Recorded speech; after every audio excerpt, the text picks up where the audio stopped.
Hola a todos ustedes, amados hermanos de la Iglesia de Cristo Shalom en la ciudad de Mérida, y a todos ustedes también que nos ven a través de esta red social en esta hora, en este día, día domingo, primer día de la semana, día del Señor. Que el Señor les bendiga a todos ustedes.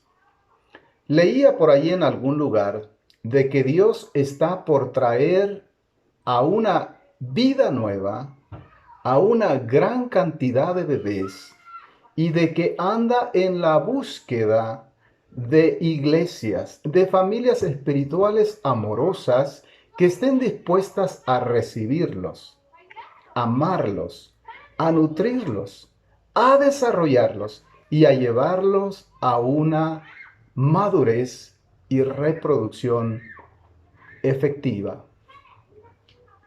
¿Sabía usted que Dios tiene una familia y que usted es parte de esa familia? Sí, todos nosotros a manera de ilustración compartimos una familia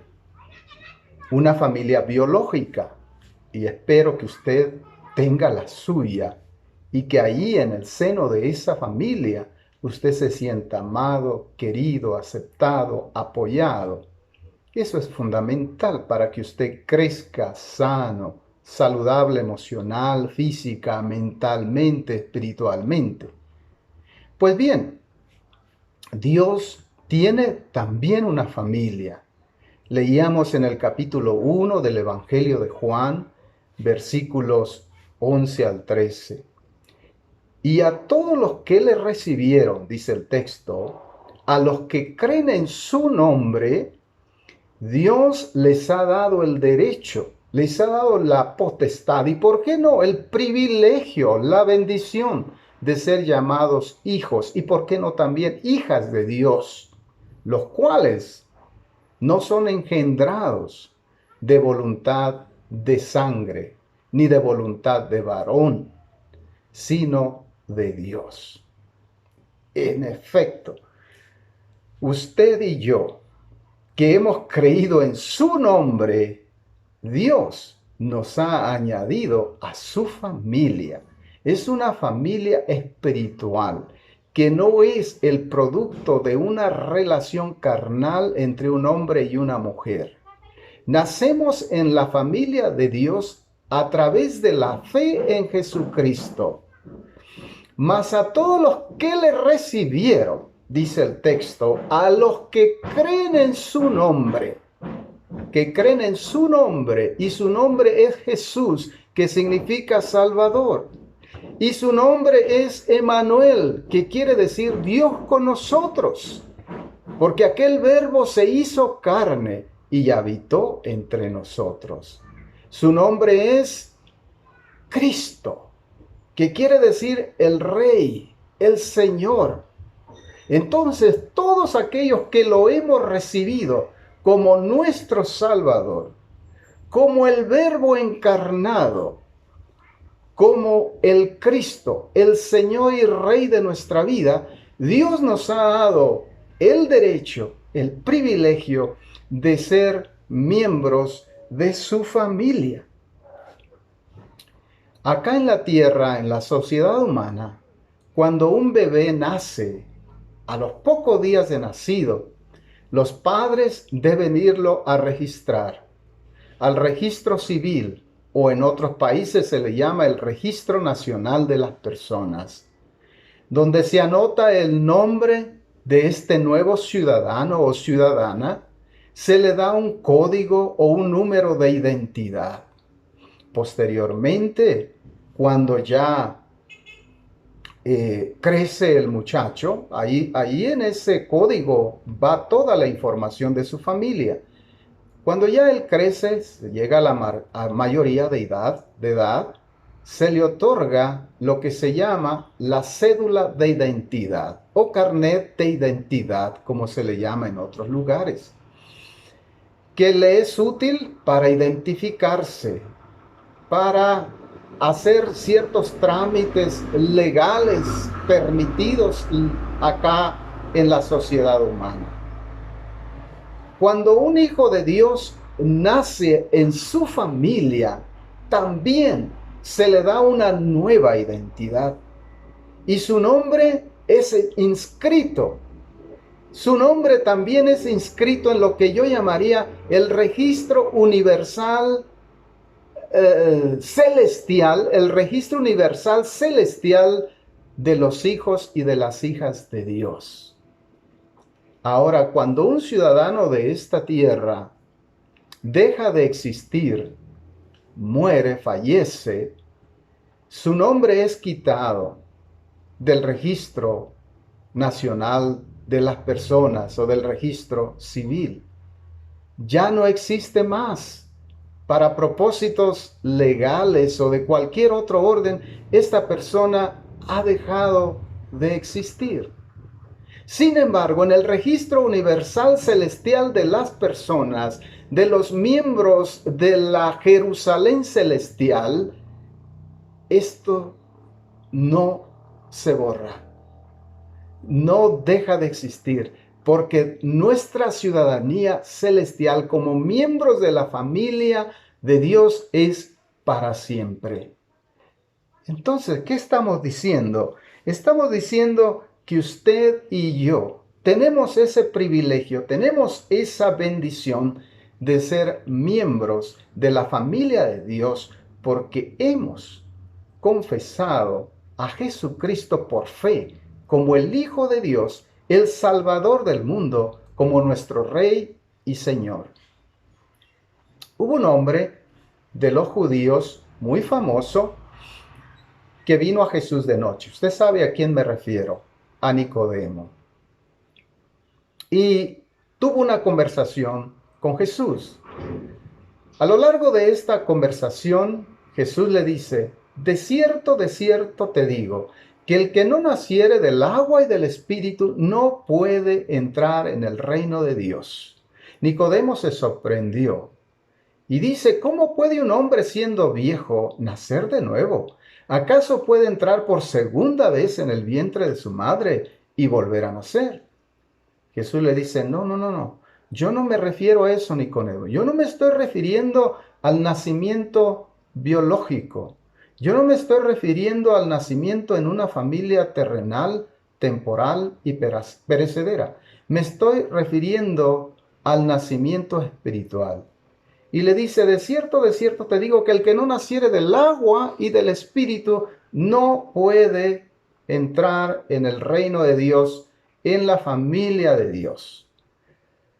Nacimiento del agua como una referencia al punto de partida de nuestro nacimiento espiritual, la señal del bautismo. Como el punto y señal de partida de nuestro nacimiento espiritual a través de la fe en el Hijo de Dios, de Jesús el Salvador, de Cristo el Mesías, nuestro Señor. Y precisamente es a este Nicodemo, a quien Jesús cita las célebres palabras del Evangelio en Juan 3:16. Porque de tal manera ha amado Dios al mundo para que todo aquel que en él crea no se pierda, mas tenga la vida eterna. Nicodemo era parte de una familia biológica. Él tenía un árbol genealógico que se podría trazar todo hasta sus orígenes en la estirpe del patriarca Abraham. Él era un judío con una cultura particular y con una religión, con una fe anclada en el antiguo pacto, en el pacto de Moisés, que vivió y era muy celoso de sus tradiciones judías. Él era un judío de raza. Él era un judío que había sido entrenado y educado en las ordenanzas del antiguo pacto. Pero Jesús viene y le dice, te es necesario nacer de nuevo, es decir, volver a nacer, pero no nacer nuevamente biológicamente, eso no era posible. Pero sí tienes que nacer del agua y del Espíritu, tienes que nacer en la familia de Dios y esto se lleva a cabo a través de la fe en el Hijo de Dios.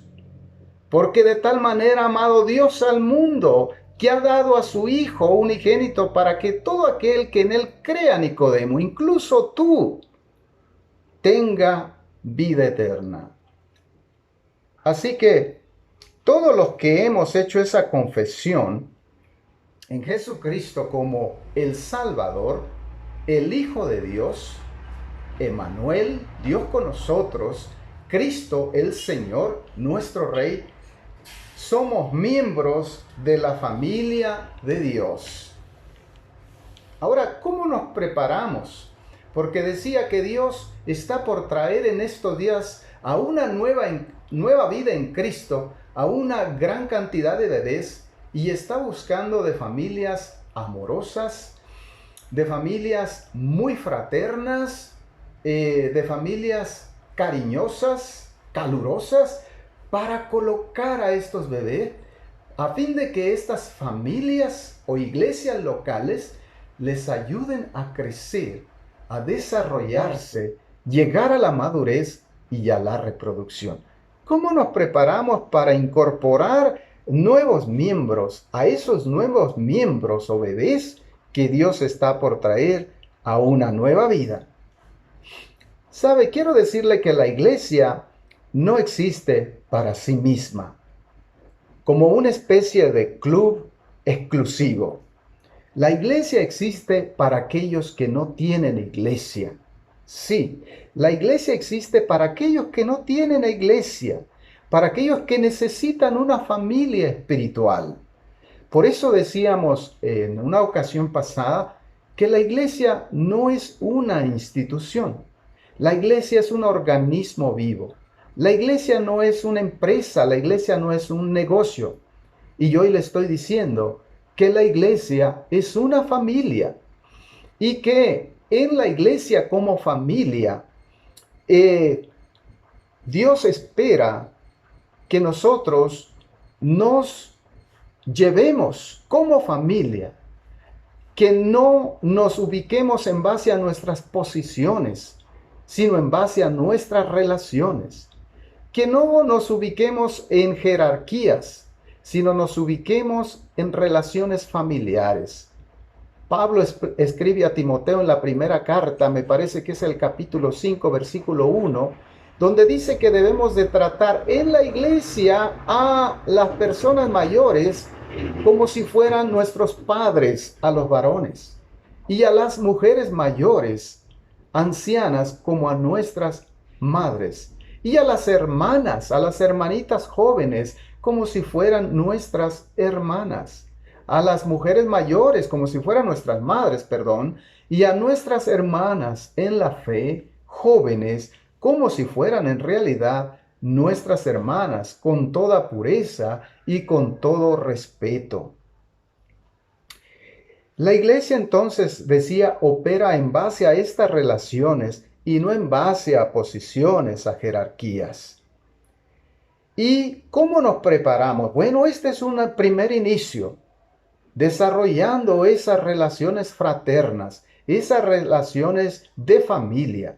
Y segundo, exaltando y modelando los valores de la familia de Dios, los valores del Padre.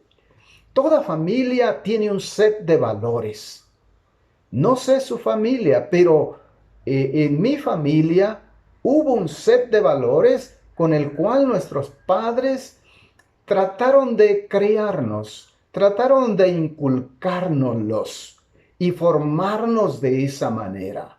Siempre a través de la disciplina, a través del trabajo, a través del servicio, etcétera. Siempre tratando de que esos valores intangibles de alguna manera se hicieran reales y tangibles en nuestra vida personal y en nuestra relación con las demás personas.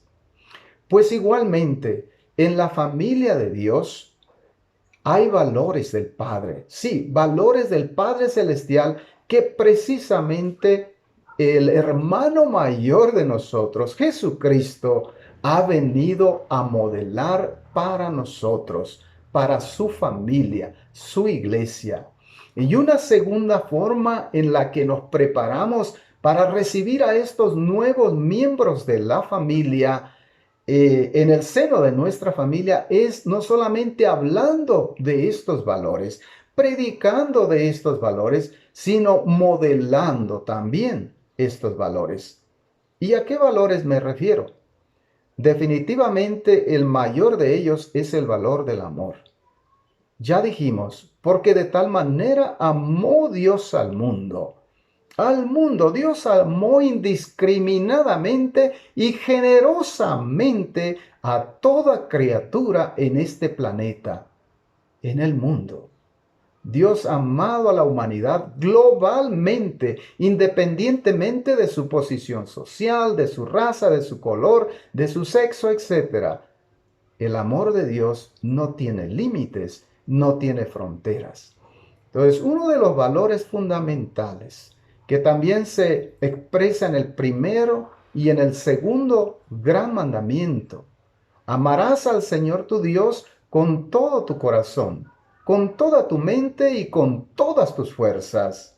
Este es el primer y gran mandamiento, dice la palabra. Y el segundo es semejante a este: amarás a tu prójimo como a ti mismo.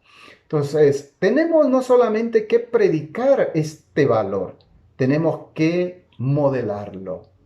Un amor sin prejuicios, un amor con toda la libertad y generosidad con la que Dios nos ha amado a nosotros también. La compasión es otro valor. La compasión es otro valor tan importante que debemos exhibir, especialmente en este tiempo. Ser compasivos, ser compasivos. La iglesia, usted y yo, miembros de la familia de Dios, modelar este valor de la compasión para los nuevos bebés en Cristo, para nuestra propia familia. Usted si es padre, madre de familia, para sus propios hijos. En una ocasión Jesús contó una parábola precisamente a este maestro de la ley que le preguntó: ¿y quién es mi prójimo? Después de que Jesús ha hablado del primer y gran mandamiento y del segundo que era semejante o que es semejante al primero, este individuo, tratando de justificarse, dice: Señor, ¿y quién, maestro, ¿y quién es mi prójimo?